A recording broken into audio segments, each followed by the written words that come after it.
Memang musik ada yang menghalalkan. Siapa? Ibnu Hazm. Tapi kita harus lihat Ibnu Hazm menghalalkannya kenapa?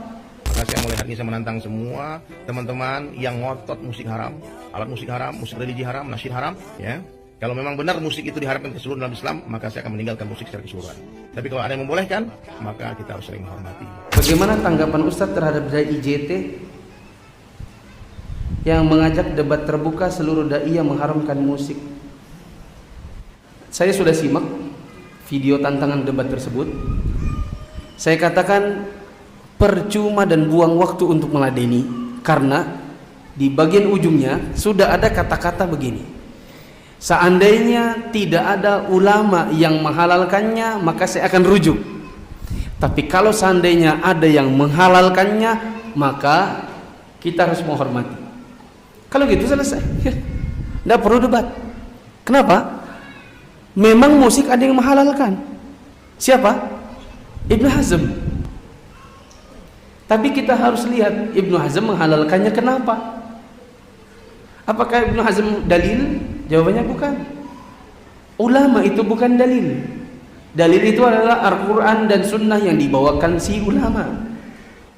Ibnu Hazm sebagaimana disebutkan para ulama dalam masalah musik, inilah kesalahan beliau yang dimanfaatkan oleh dai-dai model dia yang senang dengan musik. Antum mau menghalalkan musik? Silakan.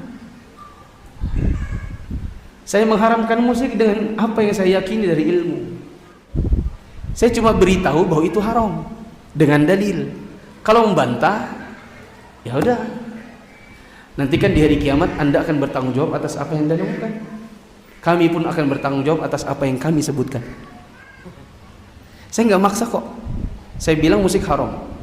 Dalilnya hadis Nabi SAW dari Bukhari, riwayat Bukhari.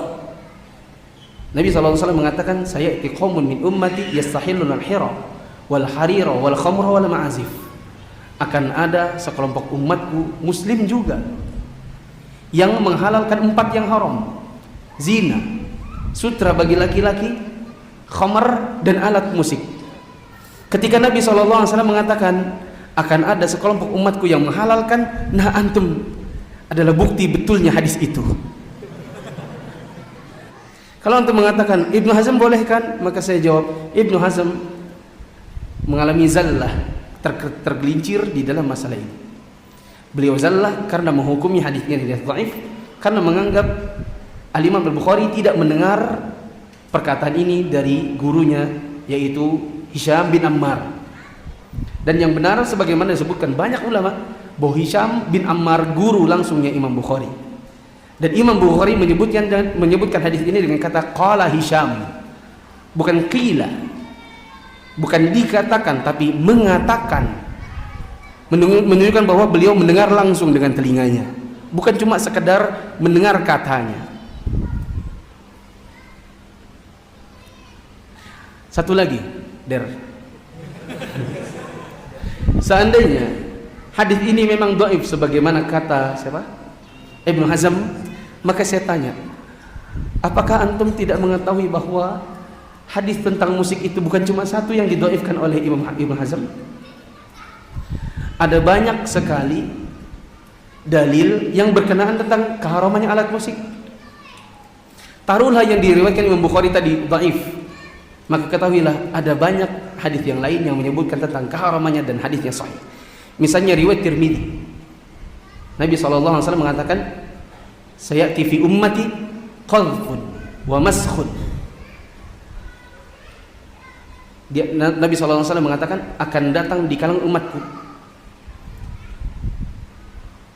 di antaranya adalah batu dilempar dari langit, gempa bumi, kemudian manusia mukanya diganti-ganti, dan orang tenggelam dalam bumi.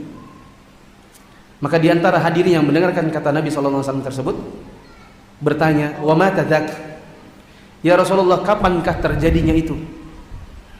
Maka Nabi SAW mengatakan, idza dhaharatil qayyinat wal ma'azif, apabila sudah bertebaran alat-alat musik dan penyanyi-penyanyi perempuan, wa syuribatil khumur, dan diminum khamar-khamar. Saudaraku, Urusan ini bukan soal siapa yang paling lantang menantang debat. Ini bukan soal siapa yang paling berani tampil di panggung. Ini soal siapa yang paling tunduk kepada dalil. Kalau standar kebenaran adalah ada ulama yang membolehkan, maka sejak dulu semua perkara akan selalu punya pembenaran. Tapi Islam tidak dibangun di atas nama tokoh. Islam dibangun di atas Al-Quran dan Sunnah. Kalau engkau memilih pendapat yang membolehkan, itu tanggung jawabmu di hadapan Allah. Dan kalau kami memilih pendapat yang mengharamkan berdasarkan dalil yang kami yakini kuat, itu juga tanggung jawab kami di hadapan Allah. Tidak perlu gaduh, tidak perlu debat yang menguras waktu. Yang perlu adalah takut kepada hari ketika kita berdiri sendirian, bukan bersama fans, bukan bersama guru, bukan bersama pembela. Di sana yang ditanya bukan ulama mana yang kamu ikuti, tapi apa dalilmu dan apa yang kamu lakukan dengan ilmumu. Maka sebelum menantang manusia, lebih baik kita menyiapkan jawaban untuk Rabb semesta alam. Semoga Allah menunjukkan kita semua kepada kebenaran yang paling diridainya.